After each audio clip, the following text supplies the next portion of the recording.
ನಮಸ್ಕಾರ. ರಿವ್ಯೂ ಚಾನಲ್ಗೆ ಸ್ವಾಗತ. ನಾನು ಸೌಖ್ಯ ಗಾಂವ್ಕರ್. ತಮಿಳುನಾಡಿಗೆ ಸಂಬಂಧಪಟ್ಟಂತೆ ತೀವ್ರ ಕುತೂಹಲ ಇರುವಾಗಲೇ ಕಾಂಗ್ರೆಸ್ನ ಸರ್ವೆ ಏನು ಹೇಳ್ತಿದೆ ಗೊತ್ತಾ ತಮಿಳುನಾಡಿನ ಬಗ್ಗೆ? ಟಿವಿಕೆ ಸುತ್ತ, ವಿಜಯ್ ಸುತ್ತ ಎಲ್ಲರ ಚಿತ್ತ ಅಲ್ವಾ? ಕಾಂಗ್ರೆಸ್ ಸರ್ವೆಯಲ್ಲೂ ಕೂಡ ವಿಜಯ್ಗೆ ಬಿಗ್ ವಿನ್. ಏನು ಹಾಗಾದರೆ ತಮಿಳುನಾಡಿನ ಕಥೆ? ಆಪರೇಷನ್ ಲೆಕ್ಕಾಚಾರ. AIADMK TVK ಜೊತೆ ಮೀಟಿಂಗ್ ಏರ್ಪಾಡು ಮಾಡ್ತಿದೆ.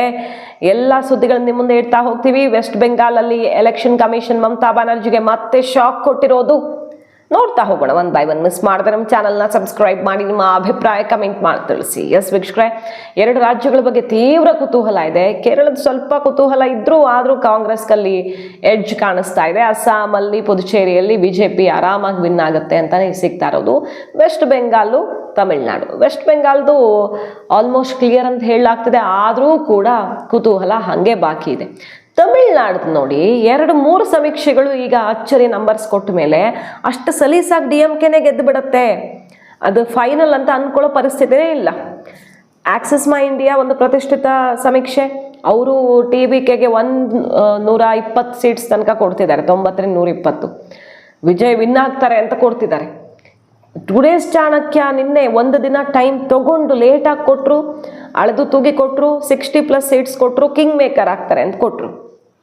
ಸೊ 2 ಪ್ರತಿಷ್ಠಿತ ಸಮೀಕ್ಷೆಗಳು TVK ವಿಜಯ್ ಡಿಸೈಡಿಂಗ್ ಫ್ಯಾಕ್ಟರ್ ಆಗ್ತಾರೆ ಅಂತ ಕೊಡ್ತಿದ್ದಾರೆ ಅಂದಮೇಲೆ ಅವ್ರು ಪರ್ಫಾರ್ಮ್ ಮಾಡಿದ್ದಾರೆ, ಸಿಂಗಲ್ ಡಿಜಿಟ್ ರೇಂಜಲ್ಲಿ ಇಲ್ಲ ಅನ್ನೋದಂತೂ ಗೊತ್ತಾಗ್ತಿದೆ.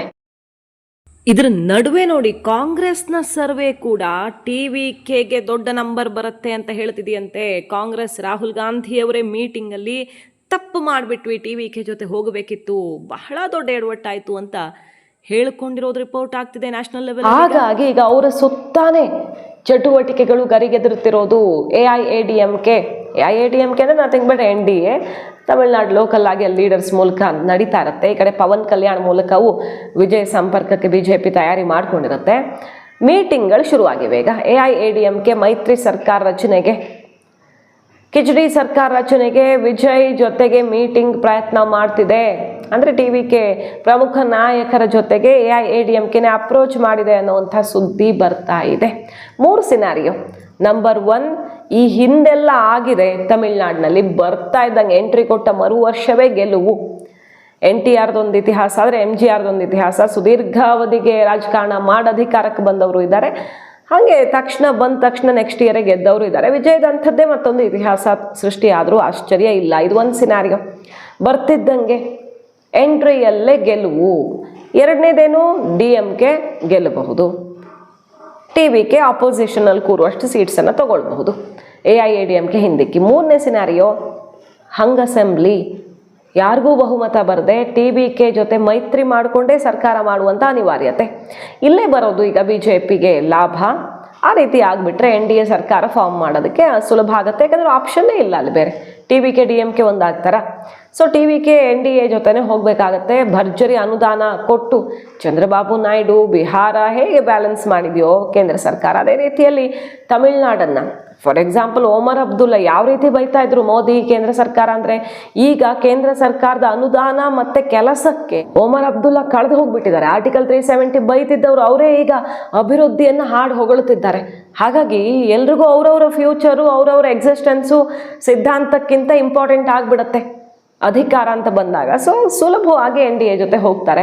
ಈಗಾಗಲೇ ಅದರ ಮೈತ್ರಿ ಪ್ರಸ್ತಾಪ ಎಲ್ಲ ಆಗಿತ್ತಲ್ಲ, ಅದೇ ರೀತಿಯಲ್ಲ ಆಗಿಬಿಡುತ್ತೆ. TVKಗೆ 50-60 ಸೀಟ್ಸ್ ಬಂದು ಮೈತ್ರಿ ಮಾಡಿಕೊಂಡು ವಿಜಯ್ CM ಆಗ್ತಾರೆ. AIADMKಗೆ BJPಗೂ ಪ್ರಮುಖ ಸ್ಥಾನಮಾನಗಳು ಸಿಗೋ ರೀತಿಯಲ್ಲಿ BJP ಒಟ್ಟಿನಲ್ಲಿ NDA ಸರ್ಕಾರ ಬಂದಂಗಾಗತ್ತಲ್ಲಿ.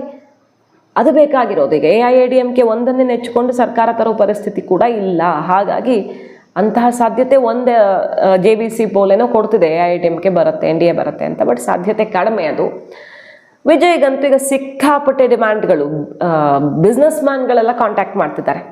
ಎಲ್ಲರಿಗೂ ಅವ್ರವ್ರದ್ದೇ ಮೂಲದ ಮಾಹಿತಿ ಇರುತ್ತಲ್ವ. ಝೋಹೋ ಇವರು ವಿಜಯ್ನ ಹಾಡಿ ಹೊಗಳ್ತಿರೋದು, ವಿಜಯ್ ಕಾಂಟ್ಯಾಕ್ಟ್ ಮಾಡ್ತಿರೋದು, ಅವ್ರದ್ದೇ ಸರ್ಕಾರ ಬರುತ್ತೆ ಅನ್ನೋ ತನಕ ಮಾತುಗಳು ತಮಿಳ್ನಾಡಿನಲ್ಲಿ ಹವಾ ಎಬ್ಬಿಸಿದೆ. ಇದ್ರ ನಡುವೆ ಕಾಂಗ್ರೆಸ್ ಕೂಡ ಹೇಳ್ತಾ ಇರೋದು, ವಿಜಯ್ ಜೊತೆ ಹೋಗಬೇಕಿತ್ತು, ಅಂತ ಎಲ್ಲರದು ಬೂತ್ ಲೆವೆಲ್ ಸರ್ವೆ ಆಗುತ್ತಲ್ವ, ಎಲ್ಲ ಪಕ್ಷಗಳು ಅವ್ರವ್ರದ್ದೇ ಆದ ಲೆಕ್ಕಾಚಾರ ರೆಡಿ ಮಾಡ್ಕೊಳ್ತವೆ. ಕಾಂಗ್ರೆಸ್ಗೂ DMKಗೂ ತುಂಬ ಡಿಫ್ರೆನ್ಸ್ ಆಗಿ ಸೀಟ್ ಶೇರ್ ಸಮಸ್ಯೆ ಆಗಿ ಕಡೆ ಕ್ಷಣದವರೆಗೂ ಒಂದು TVK ಜೊತೆ ಹೋಗಬೇಕು ಅಂತ ಒಂದು ಗುಂಪು, DMK ಜೊತೆನೇ ಇರೋಣ ಅಂತ ಇನ್ನೊಂದು ಗುಂಪು ಜಟಾಪಟಿ ಆಗಿ ಕಡೆಗೆ DMK ಜೊತೆ ಹೋದರು. ಈಗ ರಾಹುಲ್ ಗಾಂಧಿಯವರು ಓಪನ್ ಆಗಿ ಮೀಟಿಂಗಲ್ಲೇ ಹೇಳಿದ್ದಾರಂತೆ, ಕಾಂಗ್ರೆಸ್ಗೆ ಸಿಕ್ಕ ಲೆಕ್ಕದ ಪ್ರಕಾರ TVKಗೆ ಒಳ್ಳೆ ಎಡ್ಜ್ ಇದೆ, ನಾವು TVK ಜೊತೆನೇ ಹೋಗಿಬಿಡ್ಬೇಕಿತ್ತು, ತಪ್ಪು ಮಾಡಿಬಿಟ್ವಿ ತಮಿಳ್ನಾಡಿನಲ್ಲಿ ಅಂತ ರಾಹುಲ್ ಗಾಂಧಿಯವರು ಬಹಳಷ್ಟು ಜನರನ್ನ ತರಾಟೆಗೂ ತಗೊಂಡು ಅಸಮಾಧಾನ ಬೇಸರ ಎಲ್ಲ ವ್ಯಕ್ತಪಡಿಸಿದ್ದಾರಂತೆ. ಸೊ ಕಾಂಗ್ರೆಸ್ ಸರ್ವೆಯಲ್ಲಿ ಕೂಡ TVKಗೆ ಭರ್ಜರಿ ನಂಬರ್ ಬರುತ್ತೆ ಅನ್ನೋದು ಸಿಕ್ಕಿದೆ ಅಂತ ಆಯಿತು.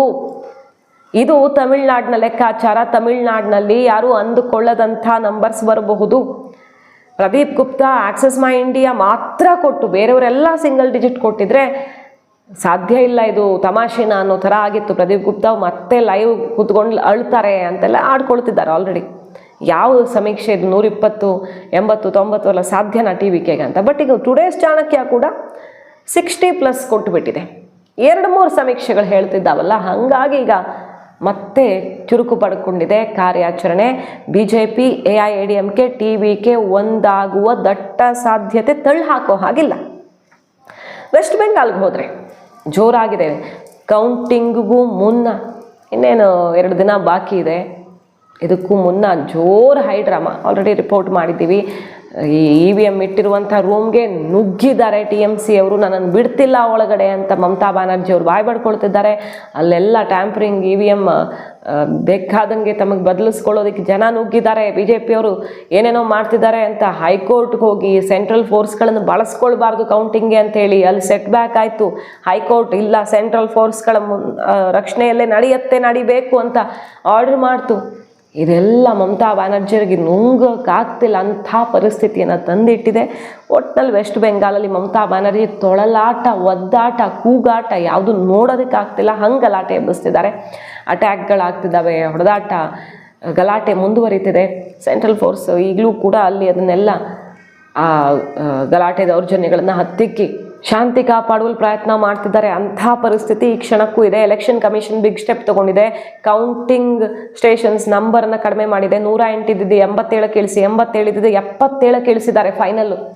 ಇದು TMC ಸಿಡಿದೆದ್ದಿದೆ. ಇವರು ಏನೇನೋ ಮಾಡ್ತಿದ್ದಾರೆ ಎಲೆಕ್ಷನ್ ಕಮಿಷನ್ ಅವರು, ಬೇಕಂತಾನೆ ನಂಬರ್ ಆಫ್ ಕೌಂಟಿಂಗ್ ಸ್ಟೇಷನ್ಸ್ನ ಯಾಕೆ ರೆಡ್ಯೂಸ್ ಮಾಡ್ತಿದ್ದಾರೆ, ಇಲ್ಲಿ ಏನೋ ಸಂಚಿದೆ ಅಂತ ಮುಗಿಬಿದ್ದಿರೋದು.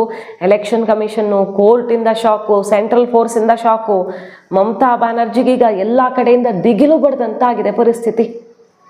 ಎಲ್ಲ ಸಮೀಕ್ಷೆಗಳು ಬೇರೆ BJP ಪರ ಗೆಲುವಿನ ಮುದ್ರೆ ಒತ್ತಿರೋದು ಮಮತಾ ಬ್ಯಾನರ್ಜಿಯವರ ನೆಲ ನಡುಗುವಂತೆ ಮಾಡಿದೆ. ಮಾಹಿತಿ ಇಷ್ಟ ಆಗಿದ್ರೆ ಮಿಸ್ ಮಾಡಿದ್ರೆ ನಮ್ಮ ಚಾನಲ್ನ ಸಬ್ಸ್ಕ್ರೈಬ್ ಮಾಡಿ, ನಿಮ್ಮ ಅಭಿಪ್ರಾಯ ಕಮೆಂಟ್ ಮಾಡಿ ತಿಳಿಸಿ. Thank you.